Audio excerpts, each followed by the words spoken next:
sebab motor ni lebih mudah lah untuk semua orang. Bukan sekadar orang-orang yang dah umur 21, 22 je boleh pakai. Umur 15, 16 pun dah boleh pakai dah motor ni. Oh, okey. Jadi apa yang cuba dia ni, Encik dia ni yang cuba nak sampaikan iaitu kita ni selaku orang muda lagi-lagi duduk dekat kawasan bandar ni lebih elok membeli kenderaan yang bermotor lah. Contoh kenderaan ringan.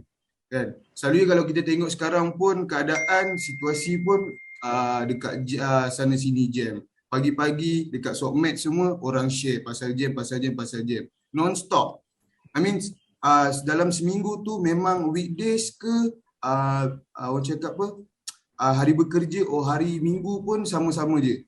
Means hari-hari mesti akan jam. That's why. Jadi kita boleh beralih kepada co-host untuk tanya Cik Daniel, apa soalan pertama kita? Silakan Cik Lakuan. Terima kasih Cik Hafiz. Cik Daniel, boleh saya tahu macam mana Encik Daniel boleh terjerumus dalam bidang automotif ni? Yang pertama sekali sebab minat lah. Sebab saya daripada umur 12 tahun dah tengok orang coverage MotoGP. So daripada situ datang minat lah nak belajar dengan mengenali enjin kereta dan motor ni. So daripada situ Encik Daniel mula minat dan belajar serba sedikit tentang enjin, repair daripada umur situlah. Betul, yes saya.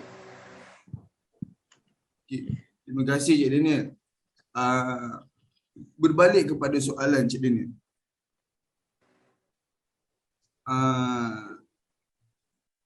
Cara Encik Daniel Cik Daniel pun dah ada banyak motor. Dah pakai, dah banyak bermacam-macam brand, bermacam-macam model Cik Daniel dah pakai.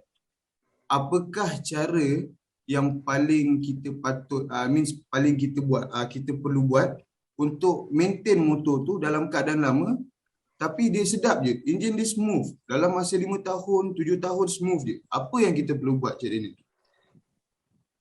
Yang pertama sekali penjagaan minyak lah, minyak hitam, minyak enjin. Apa-apa pun minyak enjin selalu kena check, jangan lebih, jangan kurang. Kalau perjalanan kita jauh pakai minyak hitam mahal, kalau main dalam kampung je pakai biasa-biasa boleh, tak ada hal. Tapi yang penting minyak hitam tu lah. Minyak hitam bawa pun macam orang, InsyaAllah lah motor mesti tak ada apa-apa lah. Hitam lah paling penting minyak hitam. Jadi nombor satu paling penting dalam servis motosikal ni, motosikal pula, minyak hitam. Minyak hitam ni betul. Jadi selalu anak-anak muda sekarang kan, kebanyakannya partisipan dekat dalam event ni pun tak tahu minyak hitam ni sesuai digunakan yang pekat ataupun yang cair. Sebab kebanyakannya orang datang ke kedai, dia just bos tukar minyak hitam, then dia just pay willing, tak kisah apa-apa. Dia tak tahu pun.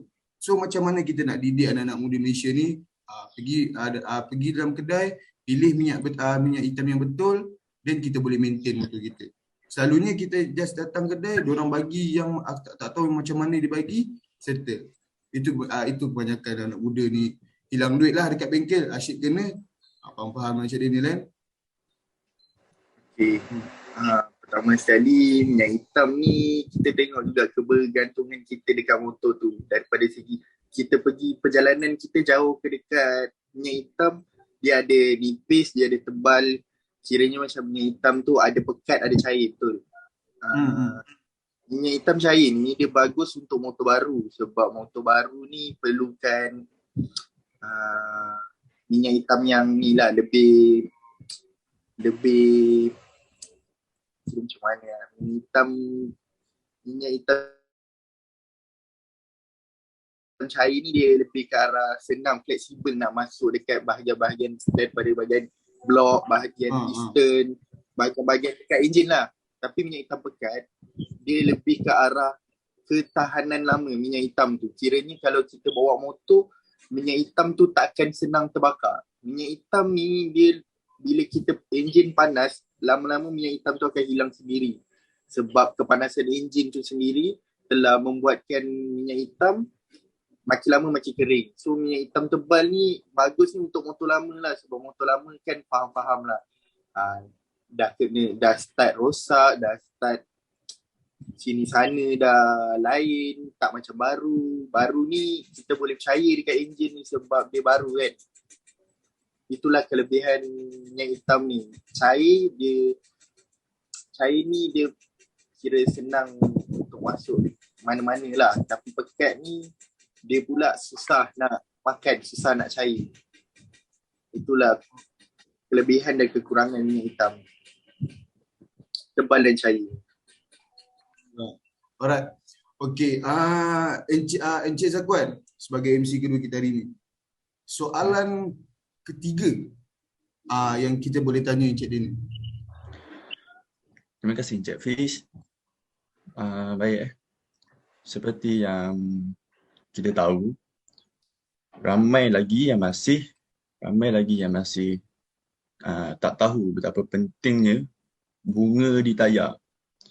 Jadi, pada pendapat Encik Daniel, adakah kegunaan bunga-bunga tayar penting bagi perjalanan harian kita? Penggunaan bunga.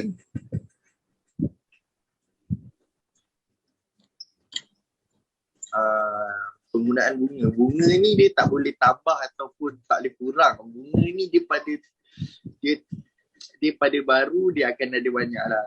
Kita macam saya cakap lah, kita tengok penggunaan harian kita.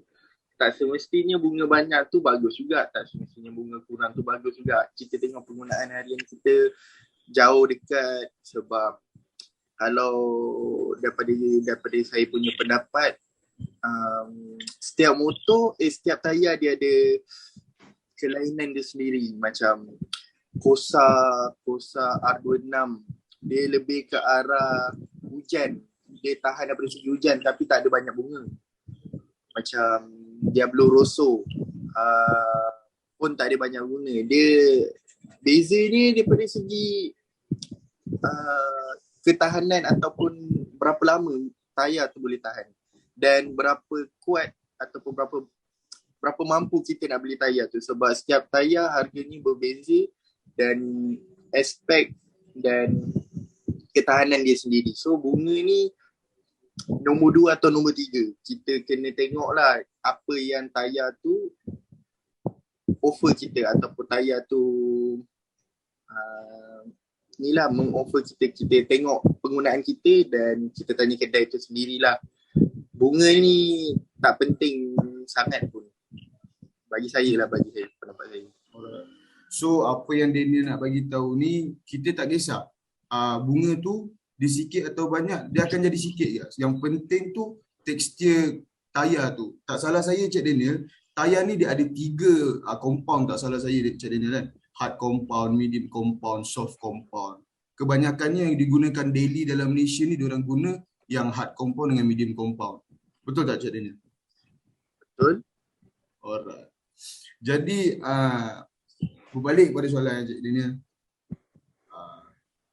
Macam apa contoh-contoh troubleshoot means masalah yang akan kita hadapi bila kita dah start menjadi kita cakap menjadi penunggang motosikal. Jadi apa masalah yang kita akan hadapi?